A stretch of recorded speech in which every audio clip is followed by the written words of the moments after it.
आज हम यहाँ पर देखने वाले हैं, समझने वाले हैं कंपनियों के प्रकार। जैसा आपको यहाँ लिखा हुआ मिल रहा है कंपनियों का वर्गीकरण। तो जो वर्गीकरण है वो इसके प्रकारों का ही वर्गीकरण यहाँ पर होगा। जैसा यहाँ पर पहला दे रखा है समामेलन की विधि के आधार पर, इसको शॉर्ट में बोल देते हैं, समामेलन के आधार पर कंपनी के प्रकार। तो समामेलन के आधार पर जो पहली कंपनी है वो कंपनी का नाम है राजाज्ञा या राज्य आदेश द्वारा परिमित कंपनी। इस कंपनी को चार्टर्ड कंपनी भी कहा जाता है। तो इसके बारे में समझेंगे। जब किसी कंपनी की स्थापना शाही आदेश के द्वारा या राज्य के आज्ञा पत्र द्वारा स्थापना इसकी होती है, तब उसे चार्टर्ड कंपनी या राज्य आज्ञा द्वारा कंपनी या समामेलित कंपनी कहा जाता है, कहते हैं। ईस्ट इंडिया कंपनी जो थी वो इसी का एक उदाहरण है और ईस्ट इंडिया कंपनी के बारे में सबको जानकारी होनी भी चाहिए। हमारे देश में जो अंग्रेजों ने राज किया था वो मुख्य कारण यही था कि ईस्ट इंडिया कंपनी की ही वजह से अंग्रेज हमारे पास, हमारे भारत में आए थे और हमारे देश पर कब्जा करने की पूरी प्लानिंग उनकी थी। तो ये हो गई हमारी पहली कंपनी समामेलन के आधार पर। दूसरी कंपनी है संसद के विशेष अधिनियम द्वारा, या इसको वैधानिक कंपनी भी नाम दिया गया है। ये देख लें, संसद के विशेष अधिनियम द्वारा। तो ऐसी कोई भी कंपनी जिसकी स्थापना संसद के विशेष अधिनियम द्वारा पारित करके बनाई जाती है, उन कंपनियों को संसद के विशेष अधिनियम द्वारा परिमित कंपनी या वैधानिक कंपनी नाम दिया जाता है।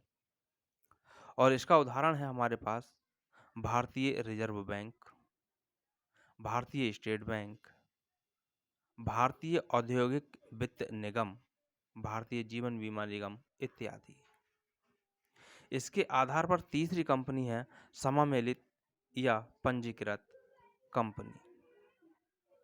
तो भारत में जिन कंपनियों का समामेलन या पंजीकरण कंपनी अधिनियम के अंतर्गत होता है, उन सभी कंपनियों को समामेलित कंपनी या पंजीकृत कंपनी कहा जाता है। हमारे देश में, भारत देश में वैधानिक कंपनियों को छोड़कर अन्य सभी कंपनियों की स्थापना समामेलन, यानी स्थापना को ही समामेलन इसमें कहा जाता है, तो भारतीय कंपनी अधिनियम के प्रावधानों के अनुसार की गई है। दूसरी कंपनी का नाम आता है सदस्यों के दायित्व के आधार पर।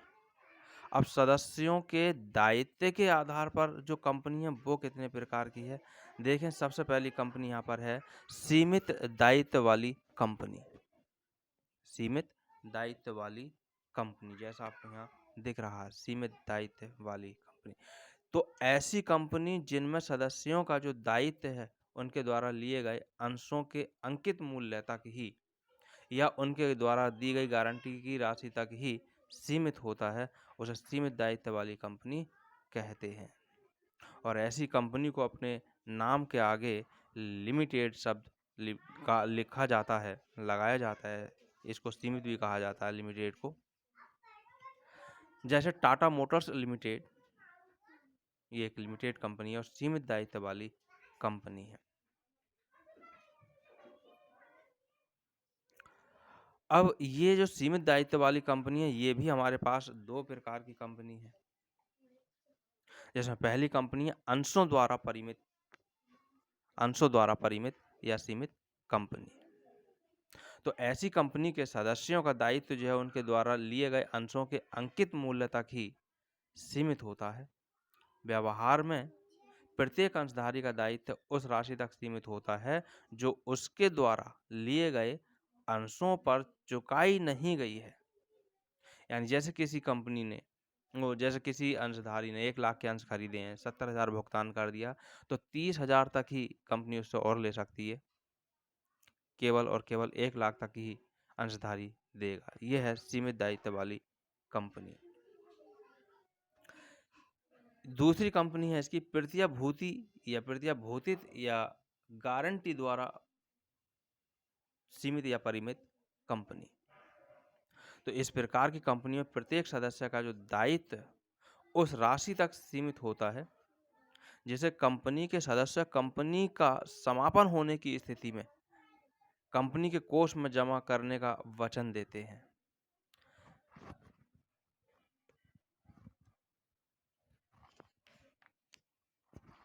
ऐसी कंपनी को पार्षद सीमा नियम में यह उल्लेख रहता है कि उसके सदस्य अपने ऊपर यह दायित्व लेते हैं, ये उसमें पार्षद सीमा नियम में मेमोरेंडम में लिखा रहेगा कि यदि कंपनी का समापन उसकी सदस्यता के दौरान अथवा उनके द्वारा सदस्यता छोड़ने के 1 वर्ष की अवधि के अंदर होता है, तो कंपनी की संपत्तियों के उसके दायित्वों का पूर्ण भुगतान करने में अपर्याप्त रहने पर वे सदस्य एक पूर्व निश्चित राशि का भुगतान करने के लिए वचनबद्ध हैं और उनको वो धनराशि देनी ही होगी। इसके बाद बात आती है असीमित दायित्व वाली कंपनी। तो ऐसी कंपनी में सदस्यों का दायित्व साझेदारी की भांति असीमित रहता है। जैसे साझेदारों में एकल व्यापार में दायित्व जो है वो असीमित होता है। दूसरे शब्दों में यहाँ पर कह सकते हैं, समझ सकते हैं। तो दूसरे शब्दों में जैसे असीमित दायित्व वाली कंपनी में सदस्यों का दायित्व कंपनी में उनके हित के अनुपात में असीमित और संयुक्त होता है। दायित्व सदस्यों का दायित्व कंपनी के समापन की तिथि से 1 वर्ष तक रहता है। इसके बाद उनका दायित्व समाप्त हो जाता है और हमारे भारत में इस तरह की कंपनियां अप्रचलित हैं, यानी हमारे यहाँ चलन में ऐसी कंपनियां नहीं है। बात आती है अगली कंपनी की, जो है स्वामित्व के आधार पर। अब ये स्वामित्व के आधार पर, तो स्वामित्व के आधार पर सबसे पहली कंपनी सरकारी कंपनी होती है।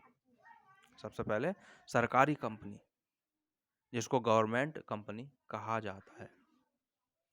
अब जो है भारतीय कंपनी अधिनियम, वो चल रहा है हमारे पास 2013। भारतीय कंपनी अधिनियम 2013 पहले था ये भारतीय कंपनी अधिनियम 1956। तो संशोधन हो गया, ये भारतीय कंपनी अधिनियम 2013 हो गया, जिसकी धारा 2 की 45 के अनुसार सरकारी कंपनी से आशय एक ऐसी कंपनी से है जिसकी चुकता अंश पूंजी कम से कम 51% भाग केंद्रीय सरकार या किसी राज्य सरकार या सरकारों या अंशतः केंद्रीय तथा अंशतः एक या अधिक राज्य सरकारों के पास हो। सरकारी कंपनी की सहायक कंपनी को भी सरकारी कंपनी माना जाता है। तो ये है हमारे पास सरकारी कंपनी। तो यहाँ समझ लिया होगा कि ऐसी कोई भी कंपनी जिसका 51% शेयर केंद्र सरकार या राज्य सरकार या और कई राज्य सरकारों के पास में अगर है, तो उसको सरकारी कंपनी कहा जाता है और उस पर गवर्नमेंट शब्द भी लिखा रहेगा। दूसरी कंपनी हमारे पास आती है सूत्रधारी कंपनी। अभी सूत्रधारी कंपनी क्या है? ये भी भारतीय कंपनी अधिनियम 1956 की संशोधन जो है वो 2013 की धारा 2 की 46 के अनुसार एक कंपनी सूत्रधारी कंपनी उस समय मानी जाएगी जबकि कोई दूसरी कंपनी उसकी सहायक कंपनी हो। अब सहायक कंपनी कैसे हो सकती है, इसको दोबारा इसको समझें। जब दूसरी कंपनी के संचालक मंडल में पहली कंपनी के संचालक बहुमत में हो अथवा कंपनी की आधी या उससे अधिक प्रदत्त अंश पूंजी पहली कंपनी का अधिकार हो, तो वह दूसरी कंपनी की सूत्रधारी कंपनी मानी जाएगी। इसको इस तरह समझ सकते हैं, जैसे अभी ऊपर हमने देखा सरकारी कंपनी में 51% शेयर, इसी तरह यहाँ भी 51% शेयर एक कंपनी के अगर दूसरी कंपनी के पास में होते हैं, तो जो दूसरी कंपनी है जिसके पास 51% शेयर हैं पहली कंपनी के, तो वो जो दूसरी कंपनी है जिसके पास 51% शेयर हैं, भाग है, वो सूत्रधारी कंपनी कहलाती है। इसी तरह से अब सहायक कंपनी, तो ये सहायक कंपनी वो है जिसके शेयर 51% से अधिक दूसरी कंपनी के पास है। यानी सहायक कंपनी जो है सूत्रधारी कंपनी की सहायक कंपनी होती है और सहायक कंपनी की ही जो 51% वाली है वो सूत्रधारी कंपनी होती है। इस तरह से ही हमारे पास कंपनियाँ हो गईं। इसके बाद आती है राष्ट्रीयता के आधार पर। तो राष्ट्रीयता के आधार पर है कंपनी 2 प्रकार की, एक देशी कंपनी और एक विदेशी कंपनी। तो देशी कंपनी वे सारी कंपनियाँ कहलाती हैं जिनका समामेलन भारतीय कंपनी अधिनियम के अनुसार भारत में हुआ हो। भले ही वे व्यापार विदेश में कर रहे हों, तो ऐसी कंपनी को देशी कंपनी कहा जाता है। और विदेशी कंपनी वो कंपनी है जो विदेश की हैं, जिनका समामेलन, जिनकी स्थापना विदेश के अधिनियमों के द्वारा हुई है, भले ही वो व्यापार हमारे देश में कर रही हों। ये होती है देशी और विदेशी कंपनी।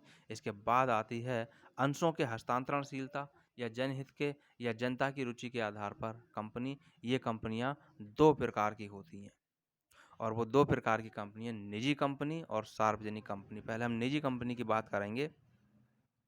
तो ये भी जो है भारतीय कंपनी अधिनियम 2013 की धारा 2 की 68 के अनुसार यहाँ के पर जो बात है, इसका जो अर्थ है वो या आशय है वो एक ऐसी कंपनी से है जिसकी चुकता पूंजी कम से कम 1 लाख रुपए या इससे अधिक जितनी भी निर्धारित की गई हो, तथा जो अपने अंतर्नियमों द्वारा, इसकी मुख्य बातें ये हैं कि अपने अंशों के हस्तांतरण के अधिकार पर प्रतिबंध लगाती हैं, यानी ये अपने अंशों को नहीं बेचती हैं, हस्तांतरण पर भी प्रतिबंध लगा देती हैं। दूसरा है अपने सदस्यों की संख्या 200 तक सीमित रखती हैं। पहले ये संख्या 50 तक थी, लेकिन भारतीय कंपनी अधिनियम 1956 में जो संशोधन हुआ 2013 में, उसमें इसको 50 से 200 कर दिया गया है। तो अपने सदस्यों की संख्या 200 तक सीमित रखती है। इस संख्या में इन्हें शामिल नहीं किया जाता। ऐसे व्यक्ति जो कंपनी के कर्मचारी हैं तथा कंपनी के सदस्य भी हैं, ऐसे व्यक्ति जो पहले कंपनी के कर्मचारी रहते हुए कंपनी के सदस्य भी थे और नौकरी छोड़ने के बाद भी कंपनी के सदस्य बने हुए हैं। तीसरा, इसमें अपने अंशों तथा ऋण पत्रों को खरीदने के लिए जनता को आमंत्रित नहीं करते हैं, यानी प्रतिबंध लगा दिया है। तो ये हमारे पास निजी कंपनी, इसमें 3-4 चीज़ें, ये 3 चीज़ें तो खास तौर पर हैं ही हैं कि अंशों को हस्तांतरण के लिए अधिकार पर प्रतिबंध लगा दिया गया है, सदस्यों की संख्या 200 तक सीमित, और तीसरी बात है अंश खरीदने के लिए जनता को आमंत्रित नहीं करते, स्वयं खरीदते हैं। और महत्वपूर्ण बात, इसमें एक प्राइवेट लिमिटेड शब्द का प्रयोग नाम के साथ किया जाता है। फिर है सार्वजनिक कंपनी। तो सार्वजनिक कंपनी से तात्पर्य एक ऐसी कंपनी से है जो निजी कंपनी नहीं है, यानी निजी कंपनी जो नहीं है उसको, तो वो सार्वजनिक कंपनी होगी। सार्वजनिक कंपनी से आशय एक ऐसी कंपनी से है जो एक निजी कंपनी नहीं है, जिसकी प्रदत्त पूंजी 5 लाख या इससे अधिक है, 5 लाख से कम ना हो, इससे अधिक होगी, जो एक सार्वजनिक कंपनी की निजी सहायक कंपनी है। तो सरकारी कंपनियां, ये तो हो गई सार्वजनिक कंपनी की बात पूरी। अब यहाँ पर बात आती है सार्वजनिक कंपनी जो है वो लिमिटेड शब्द का प्रयोग करती है अपने नाम के साथ, और निजी कंपनी जो प्राइवेट लिमिटेड शब्द का प्रयोग करती है। इसके बाद आता है अन्य कंपनियां। अब ये अन्य कंपनियों में आप यहाँ देख सकते हैं बहुराष्ट्रीय कंपनियां। तो ये ऐसी कंपनियां या उपक्रम अथवा निगम, सब इनको कहा जाता है, जो एक से अधिक देश में उत्पादन की व्यवस्था करते हैं अथवा सेवाएं प्रदान करते हैं, उन्हें बहुराष्ट्रीय कंपनियां कहते हैं। निष्क्रिय कंपनियां, जिनका समामेलन तो हुआ लेकिन अब वो व्यापार को नहीं कर रही हैं, वो कंपनी काम में नहीं आ रही है, तो उसको निष्क्रिय कंपनी कहा जाता है। और इसके बाद आती है अपंजीकृत कंपनियां। तो ऐसी कंपनी, यानी कोई भी कंपनी जो कंपनी अधिनियम 2013 की धारा 464 का उल्लंघन करती है, अवैध संघ वो माना जाता है, अवैध कंपनी मानी जाती है, और ऐसी कंपनी को फिर अपंजीकृत कंपनी माना जाता है। फिर है विनियोग कंपनी। अब ये विनियोग कंपनी जो है क्या है? विनियोग कंपनी जिसका मुख्य कार्य अंश, स्कंद, ऋण पत्र या अन्य प्रतिभूतियां प्राप्त करना है, ऐसी कंपनियों को विनियोग कंपनी कहते हैं। लोग जो हैं इसमें अपने पैसे का विनियोग करते हैं इन पत्रों के माध्यम से, जैसे मैंने बताया अंश है, स्कंध है, ऋण पत्र है, इनके माध्यम से। फिर आती है वित्तीय कंपनियां। तो अभी वित्तीय कंपनियां रिजर्व बैंक ऑफ इंडिया जो है, इसका पूरा अधिनियम है भारतीय रिजर्व बैंक ऑफ इंडिया अधिनियम 1934, ये 1934 में बना था और 1935 में ये लागू हुआ था। इसके अनुसार एक वित्तीय कंपनी से आशय एक गैर बैंकिंग कंपनी से है जो कि एक वित्तीय संस्था है। इस धारा के अनुसार एक वित्तीय संस्था एक गैर बैंकिंग संस्था होती है जो इस तरह के काम करती है, जैसे ऋण है अथवा अग्रिम राशि या किसी अन्य रूप में वित्त प्रदान करना है। ये इस तरह की कंपनी सरकार अथवा स्थानीय प्राधिकरण द्वारा निर्गमित अंशों, स्कंदों, बांडों, ऋण पत्रों या प्रतिभूतियों या अन्य इसी प्रकृति की विक्रय योग्य प्रतिभूतियों को प्राप्त करना हो। इसमें एक कंपनी जो आती है फैरा कंपनी, इसको देखना है। तो भारत में विदेशी विनिमय नियमन अधिनियम 1973 के अंतर्गत काम करने वाली कंपनियों को तकनीकी तौर पर फैरा कंपनी कहा जाता है। यानी इसको फिर देखें, भारत में विदेशी विनिमय विनियमन यानी नियमन के अधिनियम जो है इसका 1973 है। इसके अंतर्गत काम करने वाली जो कंपनियां हैं वो तकनीकी तौर पर पैरा कंपनियां कहलाती हैं, वो पैरा कंपनियां कहते हैं। इसको इस तरह भी समझ सकते हैं कि भारतीय कंपनियां जिनमें कोई विदेशी हित नहीं है अथवा 40% से कम विदेशी हित है। यानी ऐसी कंपनियां जिसमें या तो विदेशी कंपनियों का हित है ही नहीं या फिर अगर हित है तो वो 40% से कम का है, तो ऐसी कंपनी को फैरा कंपनी कहा जाता है। दूसरी बात यहाँ पर और समझें, भारतीय कंपनियां जिनमें 40% से अधिक प्रवासी हित है, इन कंपनियों को पहले विदेशी नियंत्रित कंपनियां कहा जाता था। तीसरी बात इसमें आती है विदेशों में समामिलित कंपनियां जो भारत में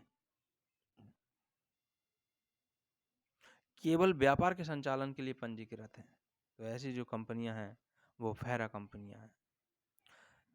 और बाकी धर्मार्थ कंपनियां, इनको गैर व्यापारिक कंपनियां भी कहा जाता है। इनका उद्देश्य व्यापार करना नहीं होता, समाज सेवा करना होता। फिर आती है एक व्यक्ति कंपनी। अब एक व्यक्ति कंपनी, इसको भारतीय कंपनी अधिनियम की धारा में इसको नया जोड़ा गया है जब संशोधन हुआ 2013 में तब। तो एक व्यक्ति कंपनी की एक नई अवधारणा कंपनी अधिनियम 2013 द्वारा आरंभ की गई है। जैसा कि नाम से ही पता चल रहा है कि एक व्यक्ति कंपनी यानी एक व्यक्ति वाली कंपनी, जिसका सदस्य जो होगा वो एक ही व्यक्ति होगा। तो क्योंकि ऐसी कंपनी में केवल एक सदस्य होगा, सीधी बात है, अतः इन कंपनियों को अन्य कंपनियों की अपेक्षा कुछ विशेष अधिकार अथवा छूट भी प्राप्त की गई है।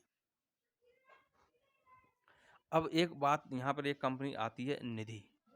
तो कंपनी अधिनियम 2013 के अंतर्गत निधि से तात्पर्य एक ऐसी कंपनी से है जिसका समामेलन अपने सदस्यों में मितव्ययी तथा बचत की आदतें उत्पन्न करने या जमा राशियां प्राप्त करने तथा अपने सदस्यों के लाभार्थ केवल सदस्यों को ऋण देने के उद्देश्य से किया गया है।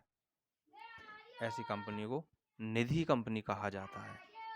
इसमें कुछ लोग मिलकर के रजिस्ट्रेशन कंपनी का करा लेते हैं और खुद ही उसमें पैसे को एकत्र करते हैं और सदस्यों को जब पैसे की आवश्यकता होती है तो लोन के तौर पर यहाँ से पैसा उस सदस्य को दिया जाता है। तो ये थे हमारे पास कंपनी के पूरे प्रकार, और ये जो प्रकार हैं वो भारतीय कंपनी अधिनियम 2013 के अनुसार हैं। तो आप इनको अपने पास नोट कर सकते हैं। वीडियो देखने के लिए बहुत बहुत धन्यवाद। और वीडियो को आप लोग लाइक नहीं करते हैं, वीडियो को लाइक ज़रूर करें।